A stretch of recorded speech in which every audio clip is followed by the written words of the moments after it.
Baik pemirsa, untuk membahas tema kita hari ini, menilik rencana perombakan postur APBN tahun 2022, kita sudah tersambung melalui Zoom bersama dengan Teuku Rifki. Beliau adalah ekonom makroekonomi dan pasar uang dari LPM Universitas Indonesia.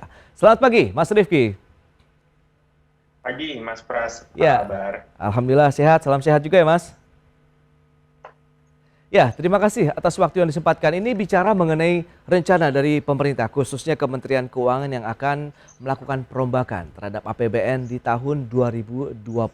Sebenarnya apa nih yang Mas Rifki cermati begitu? Apa juga yang menjadi triggernya? Oke, pertama kita perlu lihat latar belakang Hmm, dari kondisi APBN sejauh ini. Dalam paling tidak 2 tahun belakangan, memang postur APBN kita itu lebih banyak mengakomodir dampak shock dari COVID-19. Sehingga kemudian seiring dengan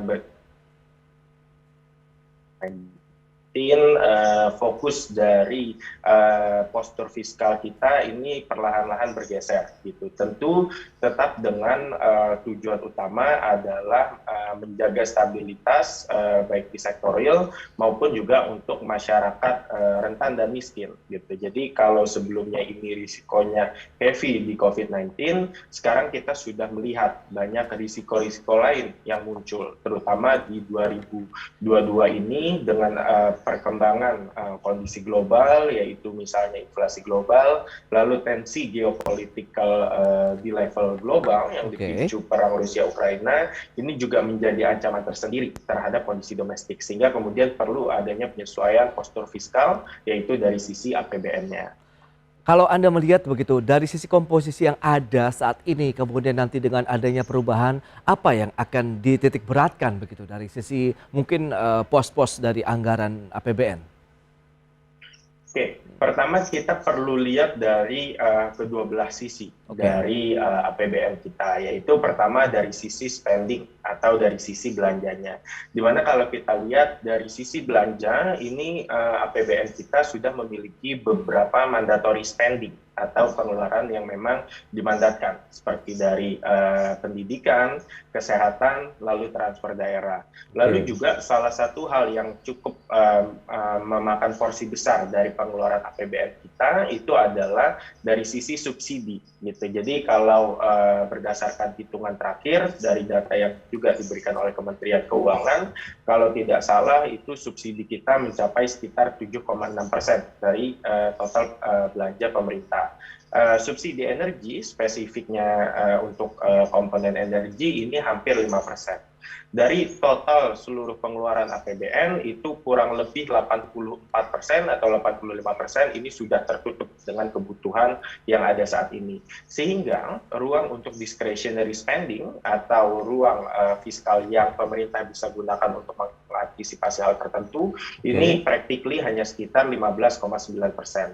Nah, Mhm. ini memang banyak pos-pos yang perlu diefisiensikan lagi untuk mengabsorb shock-shock yang muncul di belakangan ini. Itu dari sisi belanja.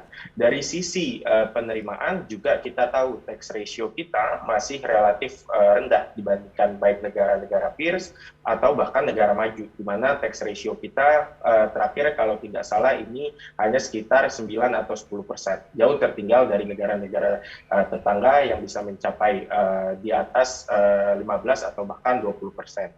Jadi baik dari sisi pengeluaran maupun dari sisi penerimaan ini banyak pos-pos yang memang perlu dipertimbangkan ulang efisiensinya dan tujuannya agar Oke. kemudian kita memiliki postur fiskal yang lebih efektif dan efisien. Ya, Mas Rifki, dalam artian apakah nanti anggaran yang kebanyakan tadi digunakan dari sisi belanja itu, misalnya penanganan COVID-19, ini juga akan dikurangi begitu, nanti diarahkan untuk yang lebih produktif misalnya?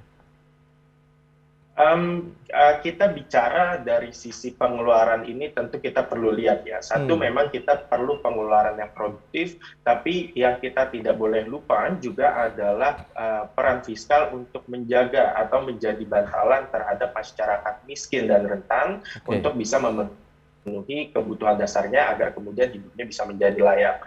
Maka dari itu, kalau kita lihat postur APBN ini sebetulnya sudah cukup diluangkan sebagai mandatory spending anggaran untuk kesehatan, untuk edukasi dan lain semacamnya. Tapi memang ada beberapa pos yang memang ini masih belum terlalu tepat sasaran. Contoh seperti subsidi energi, subsidi bahan bakar, lalu subsidi LPG.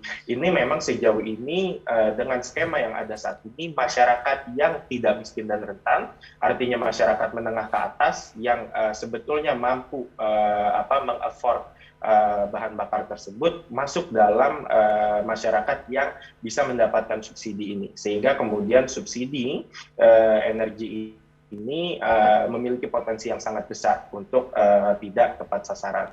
Jadi skemanya yang perlu dirubah saya rasa, apakah kemudian diganti menjadi cash transfer atau BLT, sehingga kemudian subsidi yang diarahkan memang untuk menjaga daya beli masyarakat yang tidak mampu, ini bisa betul-betul tepat sasaran dan tidak dinikmati oleh masyarakat yang tidak membutuhkan. Baik, tapi menurut Anda sendiri dari LPM UI begitu menilai bahwa perombakan dari APBN ini saat ini begitu urgent, begitu sudah timing yang paskah begitu? Saya rasa iya, menimbang paling tidak ada 3 faktor.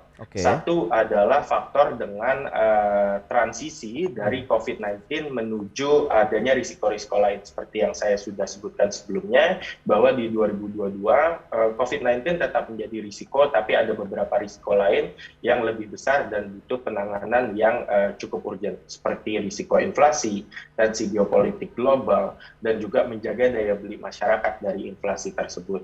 Itu satu faktor.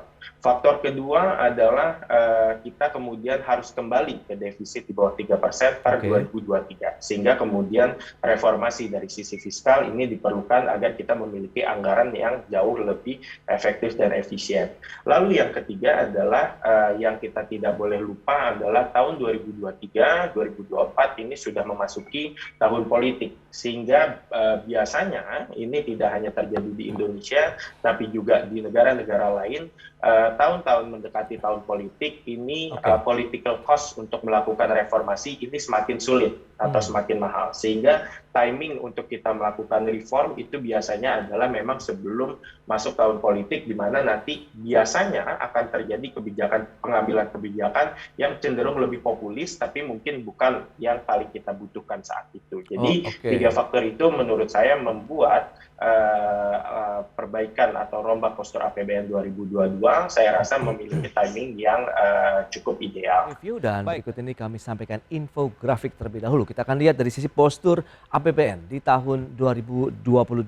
Data selengkapnya seperti yang bisa Anda saksikan di layar televisi Anda. Kita lihat dari sisi pendapatan negara 1.846,14 triliun.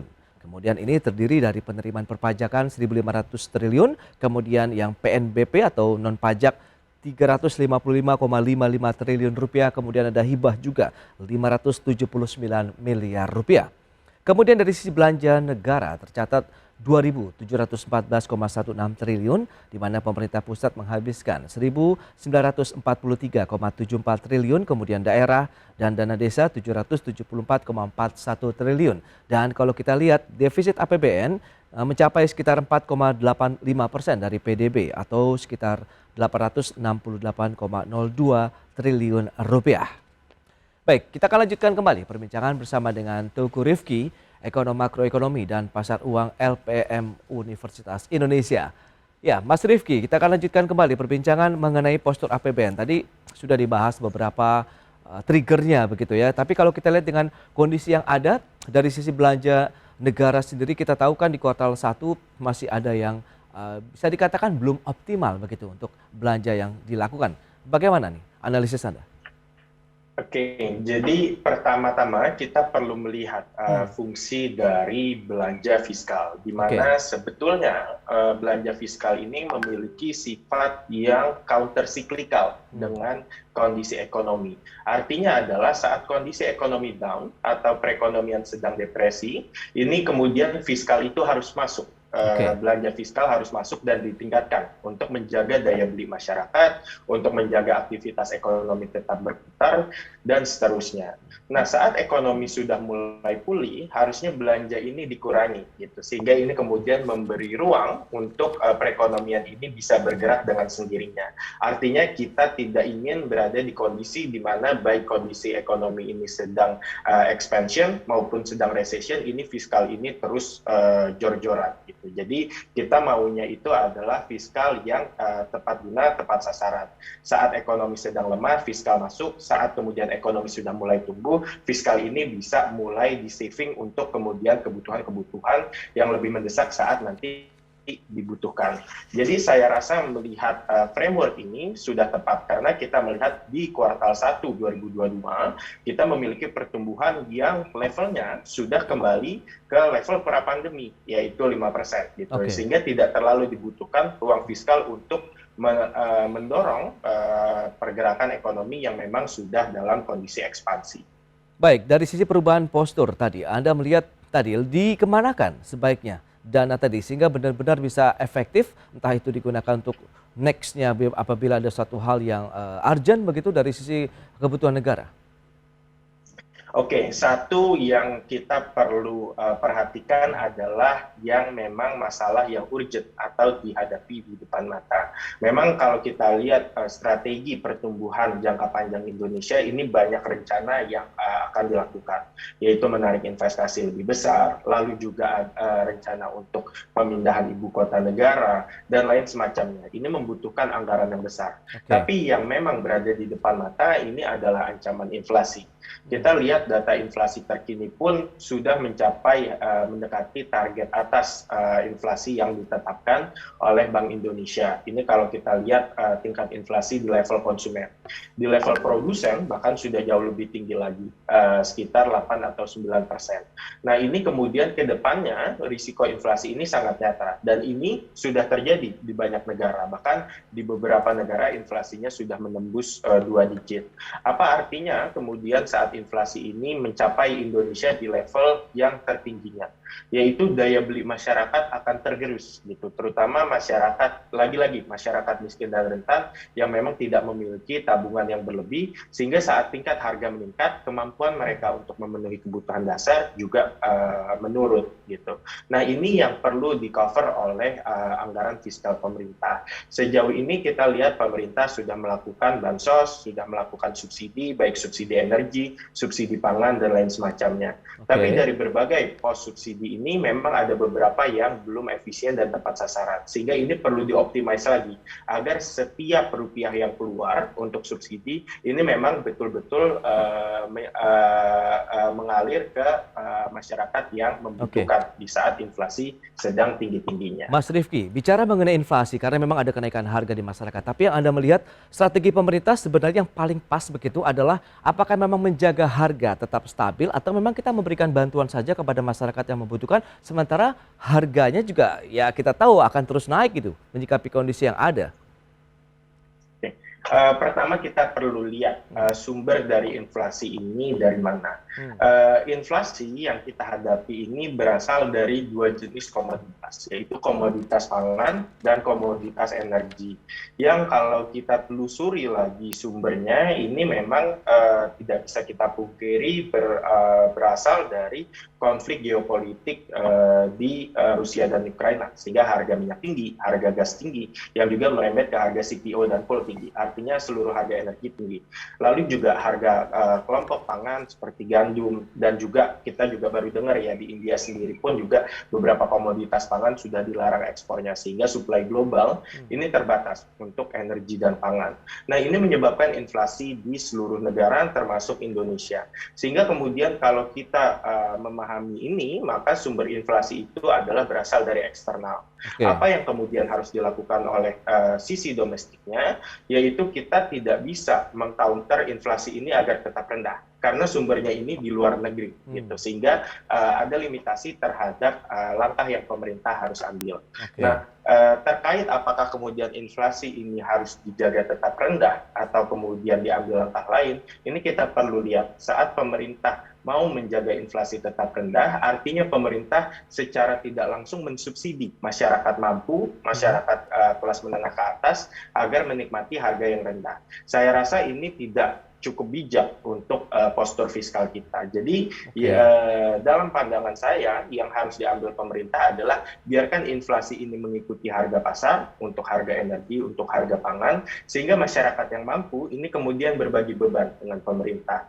Dan kemudian anggaran pemerintah, anggaran APBN, anggaran masyarakat yang membayar pajak ini betul-betul bisa dialokasikan untuk masyarakat yang memang tidak mampu, untuk misalnya membeli Pertalite, untuk membeli LPG, untuk membayar listrik. Nah, ini sehingga kemudian kita memiliki anggaran yang sehat. Itu karena kalau kita lihat kondisi seluruh dunia, seluruh masyarakat di dunia yang mampu juga menanggung beban inflasi ini.